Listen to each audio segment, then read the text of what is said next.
ଛୁଆଁ ଅଛୁଆଁ ଭେଦଭାବ କାହିଁକି? ଆମ ଦେଶରେ ଜାତିଗତ ପ୍ରଭେଦକୁ ନେଇ ଉପୁଜୁଥିବା ଗୋଟିଏ ମୁଖ୍ୟ ସମସ୍ୟା ହେଉଛି ଛୁଆଁ ଅଛୁଆଁ ଭେଦଭାବ। ଏଇଠି ପ୍ରଶ୍ନ ଉଠୁଛି, ଦେଶରେ 130 କୋଟି ଲୋକଙ୍କ ମଧ୍ୟରେ ବାସ କରୁଥିବା ଅଳ୍ପ ସଂଖ୍ୟକ ଦଳିତ ଶୂଦ୍ରମାନଙ୍କ ସ୍ପର୍ଶ ମାତ୍ରକେ ଉଚ୍ଚ ବର୍ଗର ଲୋକମାନେ ଧର୍ମଭ୍ରଷ୍ଟ ହୋଇଯାଉଛନ୍ତି କାହିଁକି? ସେମାନେ ମନ୍ଦିର ଭିତରକୁ ପଶିଲେ ନିଜେ ଭଗବାନ ମଧ୍ୟ ଅପବିତ୍ର ହୋଇଯାଉଛନ୍ତି କାହିଁକି? କୂଅରୁ ପାଣି ବାହାର କଲେ ଅବଶିଷ୍ଟ ପାଣି ଅପବିତ୍ର ହୋଇଯାଉଛି କିପରି? ଅନ୍ୟ କୌଣସି ଦେଶରେ ଥିବା କଟ୍ଟର ଧାର୍ମିକ ଗୋଷ୍ଠୀ ଭିତରେ ମଧ୍ୟ ଏହି ଘୃଣ୍ୟ ପରମ୍ପରା ନାହିଁ। ମଣିଷ ମଣିଷକୁ ଛୁଇଁଲେ ଅପବିତ୍ର ହୋଇଯିବାର ବିଶ୍ୱାସ କେବଳ ହିନ୍ଦୁ ଧର୍ମରେ ହିଁ ଅଛି। ଆମ ଦେଶ ଆଧ୍ୟାତ୍ମବାଦୀ ଦେଶ, କିନ୍ତୁ ଏଠାରେ ମଣିଷ ମଣିଷକୁ ସମ୍ମାନ ଦେବାରେ ପଛେଇ ରହୁଛୁ। ୟୁରୋପ ଯଦିଓ ଭୌତିକବାଦୀ ଦେଶ ଭାବେ ପରିଚିତ, ତଥାପି ସେଇଠି ମାନବିକ ମର୍ଯ୍ୟାଦା ଏକ ସ୍ୱୀକୃତି ମୂଲ୍ୟବୋଧ ଭାବେ ସମାଜରେ ଗୃହୀତ। ସେମାନେ ଆମେରିକା ଓ ଫ୍ରାନ୍ସରେ କ୍ରାନ୍ତି ଚଳାଇଥିବା ସମୟରେ ହିଁ ମଣିଷ ମଣିଷ ମଧ୍ୟରେ ସମାନତାର ଘୋଷଣା କରିସାରିଛନ୍ତି। ଆମେ ଆତ୍ମା ପରମାତ୍ମାର ଅବସ୍ଥିତିକୁ ନେଇ ଏତେ ଚିନ୍ତିତ ଯେ ଆମ ଚାରିପାଖର ଦୁନିଆକୁ ଭୁଲି ଯାଉଛୁ ଏବଂ ଆମର ବାଦ ବିବାଦ ସରୁନାହିଁ। ଦଳିତ ଓ ଶୂଦ୍ରଙ୍କୁ ସମାନ ଅଧିକାର ଦିଆଯାଇପାରିବ କି ନାହିଁ ତା ଉପରେ ଗରମାଗରମ ତର୍କ ବିତର୍କ ଚାଲିଛି। ଆଗରୁ ଶୂଦ୍ରମାନେ ବେଦଶାସ୍ତ୍ର ପଢ଼ିପାରିବେ ନାହିଁ ବୋଲି ଯେଉଁ ବାରଣ ଥିଲା, ତାହା ଅବଶ୍ୟ ଆଜି ଆଉ ନାହିଁ, କିନ୍ତୁ ସେସବୁ ପଢ଼ି ଠିକ୍ ଅର୍ଥରେ ବୁଝି ତର୍କ କଲା ଭଳି ଜ୍ଞାନ ବହୁତ କମ୍ ଲୋକଙ୍କର ଅଛି। ଅସଲ କଥା ହେଉଛି, ବାପା ଦାଦା ଅମଳରୁ ନିଷେଧ କରାଯାଇଥିବା ଧର୍ମଶାସ୍ତ୍ର ଗୁଡ଼ିକ ପଢ଼ିବା ସୁଯୋଗ ପାଇଥିବାରୁ ନିଜକୁ ଧନ୍ୟ ମନେ କରୁଛନ୍ତି। ବେଦପାଠ କରି ଆମର ଜୀବନ ସାର୍ଥକ ହୋଇଗଲା ବୋଲି ଭାବୁଛନ୍ତି। ମାନସିକ ଗୋଲାମୀରୁ ମୁକ୍ତ ହୋଇପାରୁ ନଥିବାରୁ ସେମାନେ ଏଭଳି ଭାବୁଛନ୍ତି। ବେଦରୁ କି ଜ୍ଞାନ ପାଇଲ, ଆମକୁ ବୁଝାଇ କୁହ ପଚାରିଲେ ସେମାନଙ୍କ ପାଖରେ ଉତ୍ତର ନଥାଏ, କିମ୍ବା ଧର୍ମଗୁରୁମାନେ କହୁଥିବା ପ୍ରବଚନକୁ ଦୋହରାଇ ଦେଉଛନ୍ତି। ବିଡ଼ମ୍ବନା ହେଉଛି, ଭାରତରେ ଦଳିତ ଓ ଶୂଦ୍ରମାନଙ୍କ ଅଧିକାର ପ୍ରାପ୍ତି ପାଇଁ ଯେଉଁ ମହାନ ଗୁଣ ବ୍ୟକ୍ତି ବାବା ସାହେବ ଆମ୍ବେଦକର ସମ୍ବିଧାନ ଲେଖି ଯାଇଛନ୍ତି, ଆଜିର ଯୁଗରେ ମଧ୍ୟ ସେହି ଦଳିତ ଶୂଦ୍ରମାନଙ୍କର ଦାୟାଦମାନେ ବ୍ରାହ୍ମଣବାଦକୁ ସମର୍ଥନ କରି ଆମ୍ବେଦକରଙ୍କୁ ବିରୋଧ କରୁଛନ୍ତି। ସତେ ଯେମିତି ଆମ୍ବେଦକର ସେମାନଙ୍କୁ ସ୍ୱର୍ଗ ଯିବାର ରାସ୍ତା ବନ୍ଦ କରିଦେଇଛନ୍ତି। ବିଦେଶରେ ଭାରତୀୟମାନଙ୍କୁ ଉଚିତ ସମ୍ମାନ ମିଳୁନାହିଁ ବୋଲି ଶୁଣିବାକୁ ମିଳେ। ଏହାର କାରଣ ଖୋଜିଲେ ତ ଅନେକ ମିଳିବ, କିନ୍ତୁ ଗୋଟିଏ ମୁଖ୍ୟ କାରଣ ହେଉଛି ଆମର ଧର୍ମ, ବର୍ଣ୍ଣ ଓ ଜାତି ଭେଦଭାବ ରଖୁଥିବା ମାନସିକତା। ବିଦେଶରେ ମଧ୍ୟ ସେମାନେ ସେହିଭଳି ମାନସିକତା ପ୍ରଦର୍ଶନ କରୁଥିବା ବିଚିତ୍ର କଥା ନୁହେଁ। ଯେଉଁ ଦେଶରେ ଦଳିତ ବୋଲାଉଥିବା ତୃଷାର୍ତ୍ତ ମଣିଷକୁ ପାଣି ପିଆଇବାକୁ ଉଚ୍ଚବର୍ଗ ନିଜର ମର୍ଯ୍ୟାଦା ହାନି ହେବ ବୋଲି ଭାବୁଛନ୍ତି, ଯେଉଁଠି ଉଚ୍ଚବର୍ଗର ଲୋକମାନେ ନିଜର ପିଲାଙ୍କୁ ଦଳିତ ପିଲାଙ୍କ ସହିତ ସ୍କୁଲରେ ବସିବାକୁ ମନା କରୁଛନ୍ତି, ସେହି ଦେଶର ଲୋକ ଅନ୍ୟ ଦେଶକୁ ଯାଇ ଅନ୍ୟ ଧର୍ମର ଲୋକ ସହ ବସି ଖାଦ୍ୟ ଖାଇବାକୁ ଘୃଣା କରିବା ସ୍ୱାଭାବିକ। ସୁଟ୍ ବୁଟ୍ ପିନ୍ଧିଥିବା ଜଣେ ଶିକ୍ଷିତ ବ୍ୟକ୍ତି ସେଠାରେ ପାଇଖାନା ଟାଙ୍କି ସଫା କରୁଥିବା ଗାଡ଼ି ଚଳାଉଛି। ସେଭଳି ଲୋକ ଯଦି ଭାରତୀୟ ଲୋକକୁ ଭଦ୍ରତା ଖାତିରରେ ଚା କପେ ପିଇବାକୁ ଯାଚିବ, ସେ ତୁରନ୍ତ ପଛକୁ 2 ପାଦ ଘୁଞ୍ଚିଯାଇ କହିବ, "ନୋ ଥ୍ୟାଙ୍କ୍ସ", କାରଣ ତାଙ୍କ ଦୃଷ୍ଟିରେ ସେ ଲୋକଟି ନିଶ୍ଚୟ ଦଳିତ ଓ ଅସ୍ପୃଶ୍ୟ। ଏହି ଏକ କାରଣରୁ ଆମ ଦେଶର ଅନେକ ମୂଳ ନିବାସୀ ଆଦିବାସୀ ଓ ଦଳିତ ଶ୍ରେଣୀର ଲୋକମାନେ ନିଜର ଧର୍ମ ପରିବର୍ତ୍ତନ କରିଦେଉଛନ୍ତି, କାରଣ ସେହି ଧର୍ମରେ ସେମାନଙ୍କର ଆତ୍ମସମ୍ମାନ ହାନି ହେବାର ଭୟ ନଥାଏ। ସେତିକିବେଳେ ଆମ ସମାଜର ବଡ଼ ପଣ୍ଡାମାନେ ଗଳା ଫଟାଇ ଚିତ୍କାର କରିବେ, "ଗଲା, ସବୁ ସରିଗଲା। ଆମ ଧର୍ମକୁ ନଷ୍ଟ କରିବା ପାଇଁ ଅନ୍ୟ ଧର୍ମର ଲୋକମାନେ ଆସି ଆମ ଲୋକମାନଙ୍କୁ ଟାଣି ନେଉଛନ୍ତି"। ଧର୍ମ ପରିବର୍ତ୍ତନର ଅସଲ କାରଣ ଏହାର ଠିକ୍ ବିପରୀତ। ଉଚ୍ଚ ବର୍ଗର ସର୍ତ୍ତ ହେଉଛି, ଆମରି ଧର୍ମରେ ହିଁ ରୁହ, ଆମରି ପାଦ ତଳେ ବସ, ଆମରି ସେବା କର, ଆମେ ଖାଇସାରିଲେ ଆମରି ଅଇଁଠା ଖଲିରେ ଖାଅ, ଆମେ ଖୁସିରେ ଯାହା ଦେବୁ ସେତିକି ହିଁ ନେଇଯାଅ। ପ୍ରତିବାଦ କର ନାହିଁ କି ପ୍ରଶ୍ନ କର ନାହିଁ।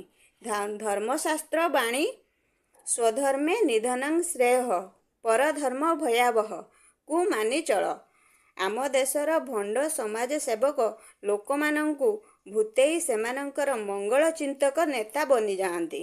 ମୁଁ ମନ୍ତ୍ରୀ ହେଲେ ତୁମ ସମାଜର ଉନ୍ନତି ହେବ, ତୁମମାନଙ୍କର ଦୁଃଖ ଦୂର ହୋଇଯିବ ଇତ୍ୟାଦି ବହୁତ ଆଶ୍ୱାସନା ଦିଅନ୍ତି, ଯେଉଁଥିପାଇଁ ସେମାନେ ଭୋଟ ପାଇ ମନ୍ତ୍ରୀ ହୋଇଯାଆନ୍ତି।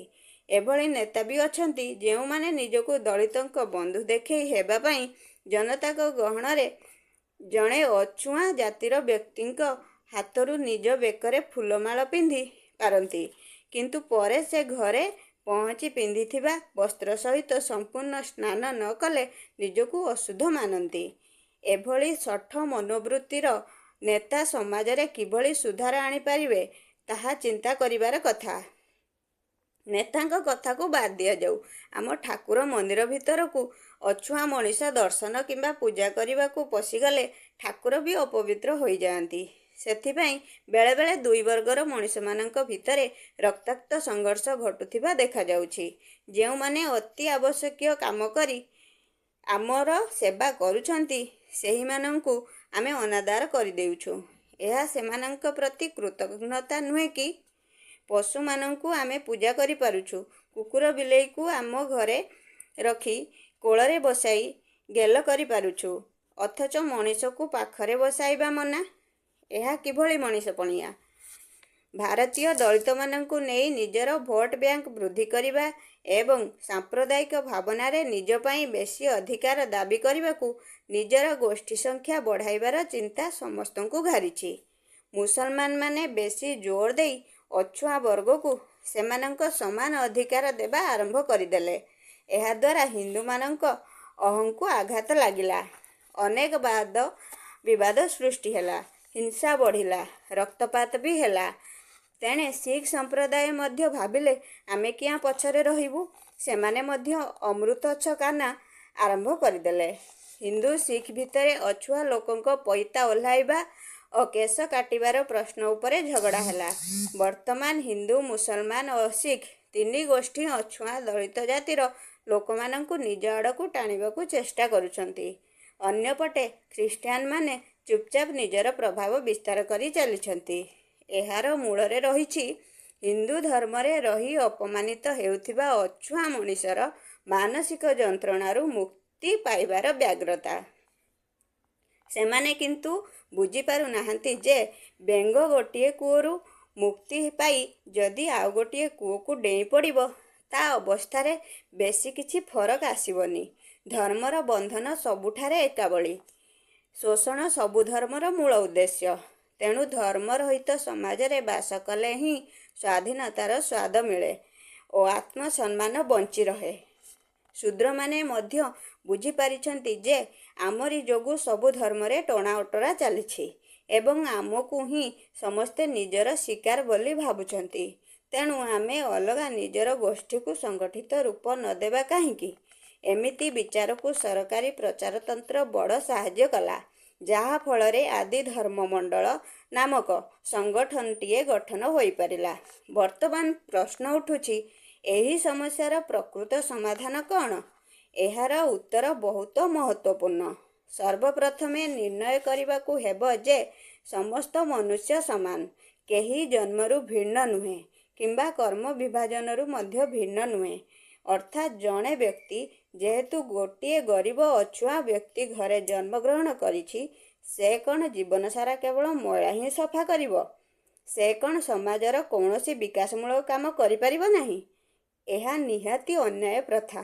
ଆମର ପୂର୍ବପୁରୁଷ ଏହି ପ୍ରଥା ମାନି ଏହି ଗୋଷ୍ଠୀ ସହିତ ଏଭଳି ଅନ୍ୟାୟପୂର୍ଣ୍ଣ ବ୍ୟବହାର କରିଛନ୍ତି, ସେମାନଙ୍କୁ ନିମ୍ନ ସ୍ତରର କାମ କରିବାକୁ ବାଧ୍ୟ କରିଛନ୍ତି। କାଳେ ସେମାନେ ଏହି ପ୍ରଥାର ବିରୋଧ କରିବେ, ତେଣୁ ପୁନର୍ଜନ୍ମ ଦର୍ଶନ ପ୍ରଚାର କଲେ। ଏହା ତୁମର ପୂର୍ବଜନ୍ମର ପାପର ଫଳ। ଏହି ଜନ୍ମରେ ଧୈର୍ଯ୍ୟ ଧରି କାମ କଲେ ଆସନ୍ତା ଜନ୍ମରେ ଉଚ୍ଚକୂଳରେ ଜନ୍ମଗ୍ରହଣ କରିପାରିବ। ସେଇଥିପାଇଁ ଦଳିତମାନେ ନିଜ ଭାଗ୍ୟକୁ ଆଦରି କାହାରିକୁ ବିରୋଧ ନ କରି ନୀରବରେ ନିଜ କର୍ମ କରି ଚାଲିଛନ୍ତି। ଏହାଦ୍ୱାରା ମାନବ ଭିତରେ ଥିବା ମାନବବାଦକୁ ସମାପ୍ତ କରି ସେମାନେ ବହୁତ ବଡ଼ ଅନ୍ୟାୟ କରିଛନ୍ତି। ଆଜି ତେଣୁ ପ୍ରାୟଶ୍ଚିତ୍ତର ସମୟ ଆସିଛି। ଉଚ୍ଚ ବର୍ଗର ଲୋକମାନେ ମୁକ୍ତ ମନରେ ସେମାନଙ୍କର ସେବା ଓ ଅବଦାନକୁ ଉଚିତ ସମ୍ମାନ ଦିଅନ୍ତୁ। ଏହା ସହିତ ଆଉ ଗୋଟିଏ ସମସ୍ୟା ଜନ୍ମ ନେଇଛି। ବର୍ତ୍ତମାନ ଲୋକମାନେ ନିଜର ମୌଳିକ ଓ କୌଳିକ ବୃତ୍ତିରୁ ଦୂରେଇ ଯିବାକୁ ଚାହୁଁଛନ୍ତି। କାରଣ ବିଭିନ୍ନ ପ୍ରଦେଶରେ ବିଭିନ୍ନ କୌଳିକ ବୃତ୍ତିର ଲୋକଙ୍କୁ ଛୋଟ ଜାତି ବୋଲି ବ୍ୟବହାର କରାଯାଉଛି। ଏହାଦ୍ୱାରା ଦେଶର ବିକାଶ ପ୍ରକ୍ରିୟାରେ ବାଧା ସୃଷ୍ଟି ହେଉଛି। ନିମ୍ନ ଜାତିକୁ ଦୂରେଇ ରଖିବା ଅପେକ୍ଷା ସେମାନଙ୍କୁ ନିଜର କରି ସେମାନଙ୍କ ହାତରୁ ପାଣି ପିଇ ସେମାନଙ୍କୁ ଉଚିତ ସମ୍ମାନ ଦେଇ କାନ୍ଧରେ କାନ୍ଧ ମିଳାଇ ଚାଲିବା ହେଉଛି ଆଜିର ଆବଶ୍ୟକ ପଦକ୍ଷେପ। ଗାଁ ଗହଳିରେ ଦଳିତ ଶ୍ରମିକଙ୍କ ଅଧିକାର ପାଇଁ ପ୍ରଚାର ଆରମ୍ଭ ହେବାରୁ କେତେକ ସ୍ୱାର୍ଥନ୍ୱେଷୀ ନେତା ଲୋକ କୃଷକମାନଙ୍କୁ ପ୍ରବର୍ତ୍ତାଇଲେ ଯେ ଦେଖ ଶ୍ରମିକମାନଙ୍କୁ ଏହିମାନେ ମୁଣ୍ଡ ଉପରକୁ ଚଢ଼ାଇବାକୁ ଚେଷ୍ଟା କରୁଛନ୍ତି। ଏମିତି ହେଲେ ତୁମ ଜମିରେ କାମ କରିବାକୁ ଶ୍ରମିକ ମିଳିବେ ନାହିଁ। ଏହା ଶୁଣି କୃଷକମାନେ ଦଳିତଙ୍କ ଉପରେ ବିଭିନ୍ନ ଆଳରେ ଅତ୍ୟାଚାର କରିବା ଆରମ୍ଭ କରିଦେଲେ। କୃଷକମାନେ ବୁଝିବା ଉଚିତ ଯେ ଏହି ଦଳିତ ଶ୍ରମିକମାନଙ୍କୁ ବାଦ ଦେଇ ସେମାନଙ୍କର ଉନ୍ନତି ଅସମ୍ଭବ। ସେମାନଙ୍କୁ ଉଚିତ ସମ୍ମାନ ଓ ଉଚିତ ପ୍ରେରଣା ଦେଲେ ହିଁ ସେମାନେ ତୁମ ପାଇଁ ଉଚିତ ପରିଶ୍ରମ କରିପାରିବେ। ଉଚ୍ଚ ବର୍ଗର ଲୋକମାନେ ଯୁକ୍ତି ଦର୍ଶାନ୍ତି ଯେ ନିଚ ବର୍ଗର ଲୋକମାନେ ଯେହେତୁ ମଇଳା ସଫା କରୁଛନ୍ତି ତେଣୁ ସେମାନେ ଅସନା ଲୋକ। ଏହା ଆଦୌ ଠିକ୍ କଥା ନୁହେଁ। ଅସଲ କଥା ହେଉଛି ସେମାନେ ଗରିବ। ଗରିବୀ ଦୋଷ ନିବାରଣ କଲେ ସେମାନେ ମଧ୍ୟ ତୁମମାନଙ୍କ ଭଳି ସଫାସୁତରା ରହିପାରିବେ। ଗୋଟିଏ ଉଚ୍ଚ ବର୍ଗର ପରିବାର ଭିତରେ ମା ଓ ଭଉଣୀମାନେ ଛୋଟ ପିଲାଙ୍କ ମଇଳା ସଫା କରନ୍ତି। ଏପରିକି ଘରେ ଅସୁସ୍ଥ ଥିବା ବୟସ୍କ ଲୋକମାନଙ୍କର ମଧ୍ୟ ମଇଳା ସଫା କରନ୍ତି। ଆମେ ସେମାନଙ୍କୁ ତ ଘୃଣା କରୁନାହୁଁ, ବରଂ କୃତଜ୍ଞତାରେ ମଥା ନତ କରି ସମ୍ମାନ ଓ ଭକ୍ତି କରିଥାଉ। ଅନ୍ୟପକ୍ଷରେ ଯେଉଁ ବ୍ୟକ୍ତିର ଆମ ପରିବାର ପ୍ରତି କୌଣସି ସମ୍ବନ୍ଧ ନାହିଁ, ସେ ଯଦି ଖୁସିରେ ଆମ ସମସ୍ତଙ୍କର ମଳକୁ ସଫା କରିଦେଉଛି ତ ତାକୁ ଆମେ ଘୃଣା କରିବାଟା କେତେଦୂର ନ୍ୟାୟସଙ୍ଗତ? ଆମର ଆଲିଶାନ ବଙ୍ଗଳାରୁ ନିୟମିତ ଭାବେ ମଇଳାତକ ସଫା ନହେଲେ ତ ଆମର ଅବସ୍ଥା ଢିଲା ହୋଇଯିବ। ମଣିଷ ଯେତେ ପ୍ରଗତି କଲେ ମଧ୍ୟ ନିଜ ଦେହର ମଳମୂତ୍ର ତ୍ୟାଗ ପ୍ରକ୍ରିୟାକୁ ତ ବନ୍ଦ କରିପାରିବ ନାହିଁ। ଗାଁ ଗହଳରେ ସିନା ଲୋକମାନେ ମଳମୂତ୍ର ତ୍ୟାଗ କରିବା ପାଇଁ ବିସ୍ତୀର୍ଣ୍ଣ ଜାଗା ପାଇଯାଆନ୍ତି, ହେଲେ ସହରରେ କାହିଁ ପାଇବେ? ସେଥିପାଇଁ ନିଜ ଘର ଭିତରେ ହିଁ ପାଇଖାନା ତିଆରି କରନ୍ତି। ଆଜିକାଲି ଅବଶ୍ୟ ସହରମାନଙ୍କରେ ଆଧୁନିକ ପ୍ରଣାଳୀରେ ପାଇଖାନା ତିଆରି ହେଉଛି। ମଳମୂତ୍ର ସହଜରେ ନିଷ୍କାସନ ହେବା ପାଇଁ ଭୂମି ତଳେ ପାଇପ୍ ଲଗାଯାଉଛି। ତଥାପି ସେହି ପାଇପ୍ ଗୁଡ଼ିକ ସମୟ ସମୟରେ ବ୍ଲକ୍ ହୋଇଯିବାରୁ ସେଗୁଡ଼ିକୁ ସଫା କରିବା ପାଇଁ ମଣିଷମାନଙ୍କୁ ହିଁ ବ୍ୟବହାର କରାଯାଉଛି। ସେହି ମଣିଷମାନେ କିଏ? ଦଳିତ ଶ୍ରେଣୀର ଲୋକମାନେ ହିଁ ସେହି ସବୁ କାମ କରନ୍ତି। ସେମାନେ ଯଦି ସେହି କାମ ନ କରିବେ ତେବେ ଉଚ୍ଚ ଶ୍ରେଣୀର ଧବଧଉଳିଆ ବାବୁମାନଙ୍କ ଘର ଓ ରାସ୍ତାଘାଟର ଅବସ୍ଥା କ'ଣ ହେବ? ଦୁଃଖର କଥା ଯେ ସେମାନେ ଏତେ ବଡ଼ ମୂଲ୍ୟବାନ କାମ କରୁଥିବା ସତ୍ତ୍ୱେ ଏହିସବୁ କାମ ପାଇଁ ବହୁତ କମ୍ ପାରିଶ୍ରମିକ ମୂଲ୍ୟ ଦିଆଯାଏ। ତା ସହିତ ସେମାନଙ୍କୁ ହୀନ ଦୃଷ୍ଟିରେ ଦେଖାଯାଏ। ସେମାନଙ୍କୁ ଉଚିତ ପାଉଣା ଦେବା ସହ ଖୋଲା ମନରେ ଧନ୍ୟବାଦଟିଏ ମଧ୍ୟ ଦେବା ଉଚିତ।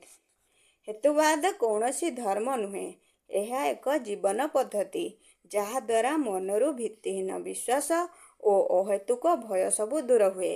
ମନରେ ବୈଜ୍ଞାନିକ ଦୃଷ୍ଟିଭଙ୍ଗୀ ଜାତ ହୁଏ ଏବଂ ମଣିଷର ଆତ୍ମବିଶ୍ୱାସ ବୃଦ୍ଧି ହୁଏ। ଆତ୍ମବିଶ୍ୱାସ ହେଉଛି ଯେକୌଣସି କର୍ମରେ ସଫଳତା ପାଇବାର ଅସଲ ଶକ୍ତି। ହେତୁବାଦୀ ବାଲ୍ମୀକି ନାୟକଙ୍କ ଲିଖିତ ଆଜିର ଏହି ପ୍ରବନ୍ଧ ଆପଣମାନଙ୍କୁ କେମିତି ଲାଗିଲା ନିହାତି ଜଣାଇବେ। ଭିଡ଼ିଓ ଭଲ ଲାଗିଲେ ଲାଇକ୍ କରନ୍ତୁ, ଭିଡ଼ିଓକୁ ସେୟାର କରନ୍ତୁ, କମେଣ୍ଟ ବକ୍ସରେ ନିଜର ମତାମତ ଦିଅନ୍ତୁ। ନୂଆ ଭିଡ଼ିଓ ଦେଖିବା ପାଇଁ ଚ୍ୟାନେଲକୁ ସବସ୍କ୍ରାଇବ୍ କରନ୍ତୁ, ବେଲ୍ ଆଇକନରେ କ୍ଲିକ୍ କରନ୍ତୁ। ପୁଣି ଦେଖାହେବ ଆଉ ଏକ ନୂଆ ଶିକ୍ଷଣୀୟ ଭିଡ଼ିଓରେ। ନମସ୍କାର।